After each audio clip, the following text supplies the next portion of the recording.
पहले तो मैं आपको बता देता हूँ प्री एम्फेसिस होता क्या है। तो प्री एम्फेसिस में क्या होता है कि जो हमारा एफएम मॉड्यूलेटिंग सिग्नल है उसकी जो स्ट्रेंथ है, फ्रिक्वेंसी की जो स्ट्रेंथ है उसको हम इंक्रीज़ कर देते हैं। अब यहाँ पे सवाल ये आता है कि इंक्रीज़ क्यों करते हैं। तो मैं आपको ये बता दूं कि जैसे जैसे हम जो फ्रिक्वेंसी है उसकी सिग्नल को, उसकी जो स्ट्रेंथ को इंक्रीज़ करते हैं, वैसे उसके साथ ही जो नॉइज़ सप्रेसिंग एबिलिटी है एफएम की वो डिक्रीज़ होती जाती है। ठीक है, जैसे जैसे हम सिग्नल की जो स्ट्रेंथ है उसे इंक्रीज़ करते हैं, वैसे वैसे जो नॉइज़ सप्रेसिंग एबिलिटी है एफएम की वो कम होती जाती है। तो इसलिए हम यहाँ पे ट्रांसमीटर पे फ्रीक्वेंसी को इंक्रीज़ करते हैं एंड देन हम आगे पास कर देते हैं एफएम मॉड्यूलेटर में। ठीक है, अब देख लेते हैं इसका सर्किट डायग्राम। तो जैसा कि आप देख रहे हैं यहाँ पे सी एंड आर, यहाँ पे ये दोनों पैरेलल में हैं।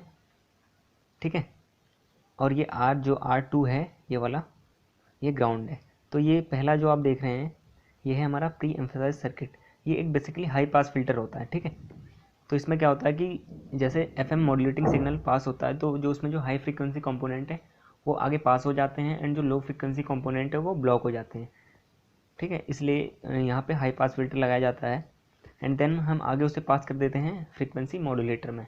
एंड देन आगे फ्रीक्वेंसी मॉड्यूलेटर क्या करता है, उस फ्रीक्वेंसी को मॉड्यूलेट करके आगे ट्रांसमिट करता है।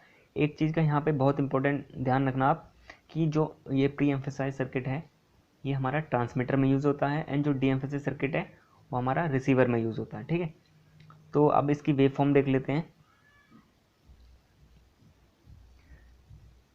तो ये इसकी वेव फॉर्म होती है, जैसा कि आपको यहाँ पे दिख रहा है 0 डेसिमल पे हमारा जो ग्राफ है वो स्ट्रेट है, स्ट्रेट लाइन है।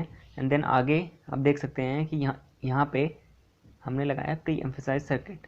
ठीक है, तो इसके बाद आप देख सकते हैं कि जो कर्व है एकदम लीनियरली ऊपर गई है। ठीक है, एंड देन उसके बाद फिर लीनियर। तो यहाँ पे जो हमने है प्री एम्फेसाइज सर्किट जो हमने लगाया है। ठीक है, तो ये इसकी कर्व है। आप देख लेते हैं हमारा डी एम्फेसिस क्या होता है।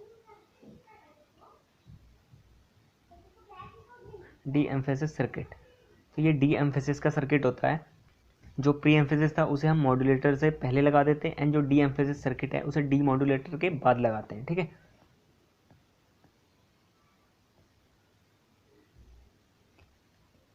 तो अब देख लेते हैं हम डी एम्फेसिस सर्किट में क्या होता है। तो प्री एम्फेसिस में हमारा क्या हुआ था कि जो हमने मॉड्यूलेटिंग फ्रिक्वेंसी है उसकी जो स्ट्रेंथ थी उसे इंक्रीज़ कर दिया था। ठीक है, अब डी एम्फेसिस में होता है कि जिस अमाउंट से हमने उस स्ट्रेंथ को इंक्रीज़ किया था उसी अमाउंट से हम उसको डिक्रीज़ कर देते हैं रिसीवर साइड पे। ठीक है, तो ये होता है हमारा डी एम्फेसिस।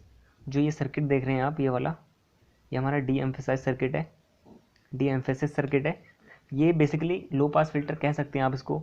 यहाँ पे लो पास जो हाई फ्रीक्वेंसी कंपोनेंट है वो ब्लॉक हो जाते हैं एंड जो आगे लो फ्रीक्वेंसी कंपोनेंट है वो पास हो जाते हैं और हमें हमारा आउटपुट मिल जाता है। ठीक है, तो ये डीमॉड्यूलेटर के बाद लगा होता है। पहले जो हमारा सिग्नल है वो रिसीव होता है एंड एफएम डीमॉड्यूलेटर से पास होता है। एफएम डीमॉड्यूलेटर क्या करता है, उस सिग्नल को डीमॉड्यूलेट करके आगे पास कर देता है। उसके बाद क्या होता है, हमारा डी एम्फेसिस सर्किट होता है। ठीक है, यहाँ पे क्या होता है, लो फ्रीक्वेंसी कंपोनेंट आगे पास हो जाते हैं and high frequency component block हो जाते हैं, इसलिए हम इसे एलपीएफ भी बोलते हैं। तो ये था डी एम्फेसाइज सर्किट। एक बार फिर बता देता हूँ इसमें क्या होता है। इसमें होता है कि जिस अमाउंट से हमने प्री एम्फेसाइज किया था अपने मॉड्यूलेटिंग सिग्नल को, उसी अमाउंट से हम उसको डी एम्फेसिस कर देते हैं। ठीक है, तो ये है pre emphasis and D emphasis. अब इसकी डी एम्फेसिस की हम वेव फॉर्म देख लेते हैं। तो ये इसकी वेव फॉर्म है। तो ये जैसा कि आपने देखा था प्री एम्फेसिस में, ये ठीक उसकी अपोजिट है। यहाँ पे 0 डेसिमल देख रहे हैं आप, लीनियर है एंड देन उसके बाद एकदम नीचे नीचे को है लीनियरली। ठीक है, तो ये है प्री डी एम्फेसिस की वेव फॉर्म। तो आज के टॉपिक में हमने पढ़ा प्री एम्फेसिस, उसकी wave form, D emphasis and उसकी वेव फॉर्म, इनकी वर्किंग क्या होती है। ठीक है, और इनका यूज़ क्या होता है। तो ये इस टॉपिक में हमने आज कवर किया।